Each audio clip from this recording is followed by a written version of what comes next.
حضرت محمد صلی اللہ علیہ وسلم نے فرمایا، وہ نکاح سب سے زیادہ بابرکت ہے جس میں اخراجات کم ہوں۔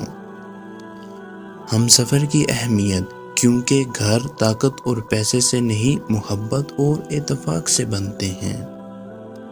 ہر وہ شخص، نہ جانے میں برا ہوں یا میرا نصیب، میرا ہر وہ شخص دل دکھاتا ہے جس پر میں سب سے زیادہ یقین کرتا ہوں۔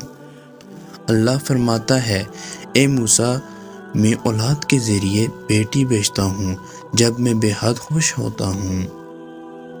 قدر کرنا سیکھ لو، کچھ لوگ بار بار نہیں ملتے اور میرے جیسے بالکل بھی نہیں۔ حضرت علی نے فرمایا، 3 رشتے بے نقاب ہو جاتے ہیں: بڑھاپے میں اولاد، مصیبت میں دوست اور غریبی میں بیوی۔ یا رب، میں بہت تھک چکا ہوں اس دنیا کے کھیل سے، یا رب اب تیرے کعبہ کو چھو کر رونے کو دل کرتا ہے۔ حضرت علی نے فرمایا، آنسوؤں کا ہر قطرہ دنیا کی ہر چیز سے زیادہ مہنگا ہے، لیکن کوئی اس کی قیمت اس وقت تک نہیں جان سکتا جب تک وہ اس کی اپنی آنکھوں سے نہ نکلے۔ سورۃ رحمان۔ جب دل اداس ہو اور سمجھ بھی نہ آ رہی ہو، سورۃ رحمان پڑھ لیا کرو، دل کو سکون آ جائے گا۔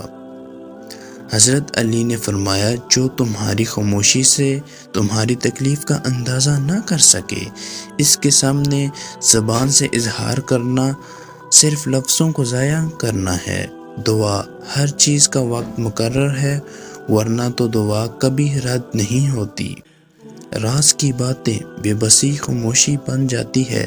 جب انسان کے بس میں کچھ بھی نہ ہو تو وہ خاموش ہو جاتا ہے۔ کالے حلقے، آنکھوں کے نیچے کالے حلقے ان خفیہ لڑائیوں کا نتیجہ ہوتے ہیں جو ہم خود سے کرتے ہیں۔ رو دینا کتنا مشکل لگتا ہے، نہ دن بھر کی مصروفیات کے بعد تنہا بستر پر لیٹ کر آنکھیں بند کر کے کسی کی باتوں کو یاد کرنا اور پھر رو دینا۔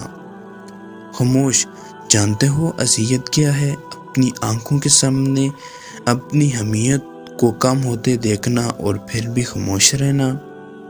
حضرت علی نے فرمایا، جب تمہارا دل بے وجہ بے چین رہنے لگے تو سمجھ جانا تمہارا رب تمہیں عرش پر یاد کر رہا ہے۔